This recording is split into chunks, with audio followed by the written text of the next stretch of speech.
ہیروں کی بھری ہوئی تھی.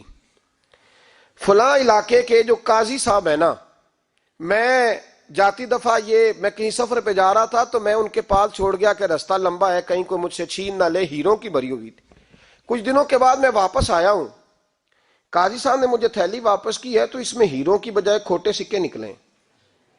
اب میں نے قاضی صاحب سے کہا ہے تو قاضی صاحب تو میرے گریبان تک آتے ہیں، وہ کہتے ہیں بتا کہیں سے پھٹی ہے، کھلی ہے؟ وہ جس طرح ٹانکے لگا کے تو نے سی تھی اسی طرح لگے ہوئے ہیں کہ نہیں؟ تو حضور لگے بھی بالکل اسی طرح ہے، نہ پھٹی ہے نہ کھلی ہے.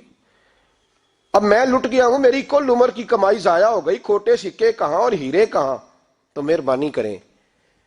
اور آپ کی بارگاہ میں اللہ رسول کے نام پر حلف دیتا ہوں کہ میں ہوں بالکل سچا.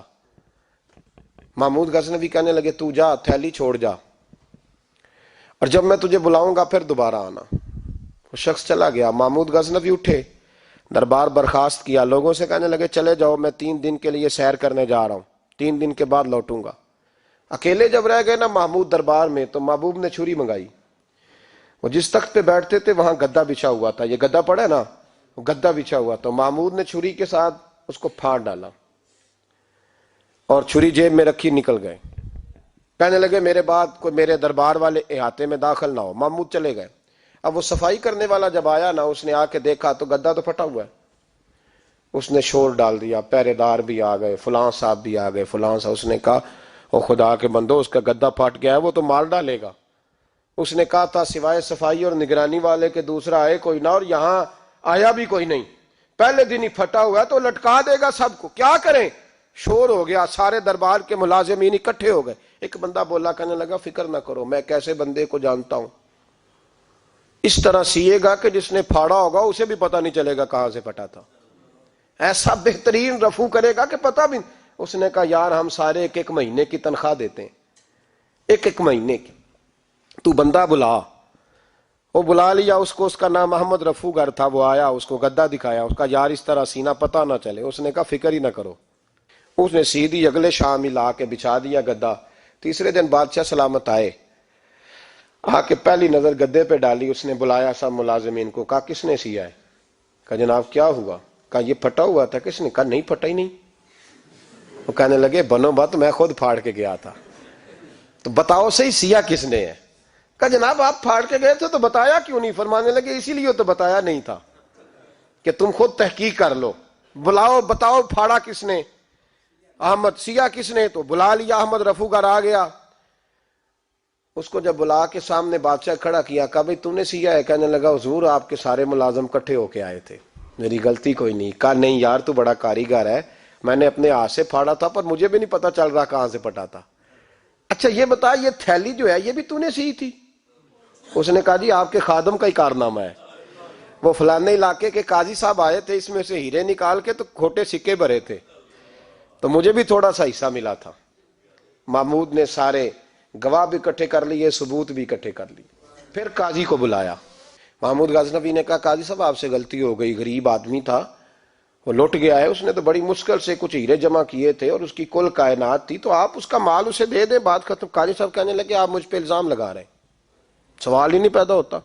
آپ میری داڑھی دیکھیں، آپ میرا اعزاز دیکھیں، دنیا جانتی ہے میں اس کا. قاضی صاحب انسان بھول ہی جاتا ہے، بندہ بھول جاتا ہے، غلطی ہوگی. مال نے کہا نہیں سب. کہا میں تنہائی میں پوچھ رہا ہوں، میں اس وقت پوچھ رہا ہوں جب دوسرا موجود کوئی نہیں.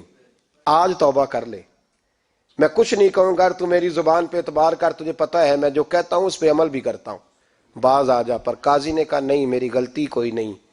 محمود نے پھر بڑے دربار میں بلا لیا، مجمع عام میں. مہلت کے دنوں میں جو توبہ کر لے وہ بچ جاتے ہیں، لیکن لوگ رسوائیوں کے دنوں میں پھر واپس لوٹتے ہیں اگلا گھر دیکھ کے، پھر حالات اور طرح کے ہو چکے ہوتے ہیں. جب بھرے دربار میں قاضی کو بلایا، بھائی تو مانتا ہے کہ نہیں؟ اس نے کہا نہیں. تو کہا بلاؤ احمد رفو گر کو. جب احمد رفو گر آیا تو بوڑھے قاضی کی ٹانگیں کانپنے لگی، جملے ٹوٹنے لگے، لفظ زمین پر گرنے لگے، بات صحیح نہیں ہوتی، زبان لڑکھڑانے لگی. محمود کہنے لگے قاضی میں نے تجھے کہا تھا وہاں مان جا بات، اب بھرے دربار میں بول. تو جب قاضی صاحب کی گردن خود بخود جھک گئی تو دنیا سمجھ گئی.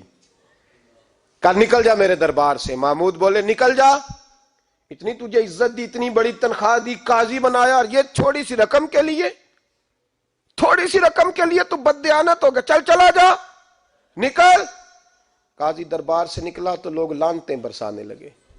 کل جو دکانیں چھوڑ کے سلوٹ کرنے آتے تھے وہ کہنے لگے اس کی عمر دیکھو، اس کے کام دیکھو، دیکھو اس نے کیا کیا۔ گھر گیا، بچے جن کے لیے پاپ کمایا تھا، جنہاں لی تو پاپ کمائے ہن کتھے نہیں ہو تیرے کر دے، وہ بچے کہنے لگے ابا جی ہم تو سکول مدرسہ جانے کے قابل نہیں رہے، لوگ پوچھیں گے تو کیا امید تھی کہ بیوی ساتھ دے گی۔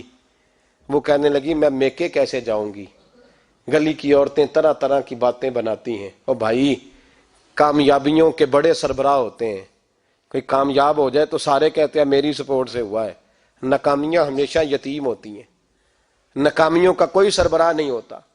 جب تک تو قاضی تھا تو بڑے بات تھی، ہر بندہ کہتا تھا رشتہ دار ہے، رسوائی ہو گئی تو وہ تیری آنکھ ہو یا سنگ ملامت کی چبھن، کون پہنچا ہے میرے درد کی گہرائی تک، دور شہرت میں تو یاروں نے کیا یاد بہت، ساتھ آیا نہ کوئی کوچے رسوائی تک۔